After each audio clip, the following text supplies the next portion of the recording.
1985, Disney produced what many consider to be one of the most disturbing movies the company has ever released, Return to Oz. Anyone familiar with MKUltra themes will recognize what this movie is all about. Not only is it Wizard of Oz themed, which is a classic Monarch script, but it depicts the main character being electroshocked in a dingy mental asylum. Rather than colorful lollipops and munchkins, this film is set in a dark mental institute, and many of the scenes are terrifying to children. Return to Oz is all about a young girl being taken in to a psychiatric institute to be traumatized and programmed. It isn't difficult to see how films such as these are used as an MKUltra programming tool. Peter Pan is another Disney film commonly reported by victims to be used as a Monarch programming script. Recall Michael Jackson's affinity for all things Peter Pan.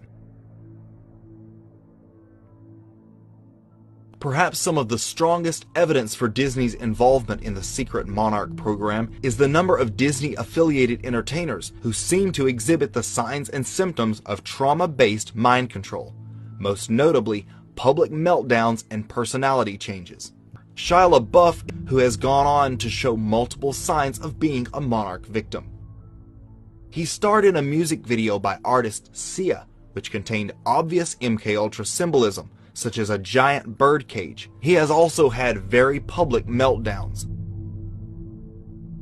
At one point, Disney's Mickey Mouse Club featured Justin Timberlake, Christina Aguilera, Britney Spears, and Ryan Gosling in the same cast. What are the odds that so many of the kids would go on to be household names? Victims programmed with Disney mind control often wear Mickey Mouse ears to signify their programming. Notice the shattered glass on the album cover of former Disney star Nick Jonas. Miley Cyrus is another Disney star who frequently displays mind control symbolism.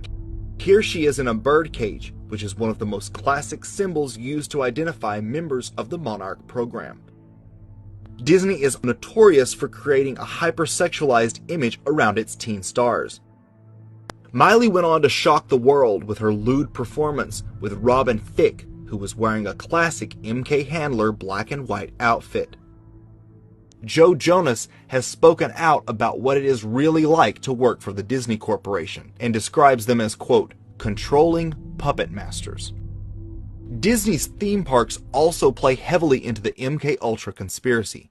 Author Fritz Springmeier claims an enormous amount of programming takes place at Disneyland and World. Victims themselves, such as Kathy O'Brien, have reported being taken to Disney parks for programming. In fact, in her book Access Denied, she describes Disney World as an epicenter of MKUltra programming. The highly detailed, immersive rides create the perfect environment to make the alternate worlds of their programming come alive for the victim. I was taken to military bases, I was taken to Disneyland, and I was taken to NASA, and I was put into a lot of the equipment that they use on astronauts and that they have there. Fiona Barnett reports virtual reality simulations being used in her programming while underground at Disney World, and describes elite parties taking place after hours at the park. And then after that I was taken to Disney World on the way home, and I just remember they did a bit of MKUltra programming there. At Disney World? Yes, Disneyland was actually built not just as a theme park, but as a part of the MKUltra program, and they use it. See, when they close the park, they use it for pedophile parties and for MKUltra programming.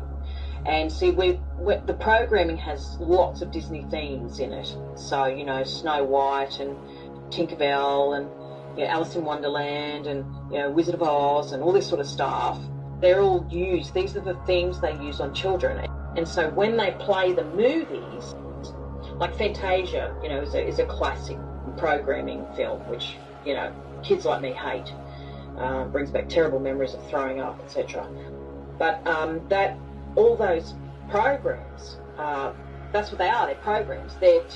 So they only have to play those movies to us, or we only see something that reminds us in those movies. So we just have to see the outfit that Alice in Wonderland wore or whatever, and what it does is it reinforces the programming, and it reinforces those neural connections that they've created artificially, and keeps everything else, keeps the programming active. So it's like reinforces the trauma, reminds you of the trauma, it triggers you. That's what it's like. If we see these reminders of being absolutely brutally tortured, then it sets us off, and it has the desired effect on our brain. So there, while I was there, I mean, I just remember Ted Turner raping me there. There were other men there. I was very drugged, though, at different times. They drugged me, and they put me in that horrible teacup ride and spun me, and then, put me through that It's a Small World After All, ride. That was horrible. And I was drugged and just vomiting, and they used hypnosis. Yeah, that's what I remember, and then, I don't know, I don't remember the trip home. Like the caterpillar becoming the monarch butterfly, victims are told they can become a celebrity. This is sometimes true. The CIA uses MKUltra victims in the entertainment industry as models, actors, and singers. Yeah, Hollywood to me is really just has always been sort of a branch of the CIA, sort of the entertainment branch of the CIA. I think it's just been filled with, and just laced with intelligence operations from day one, and mind control really kind of runs rampant in Hollywood.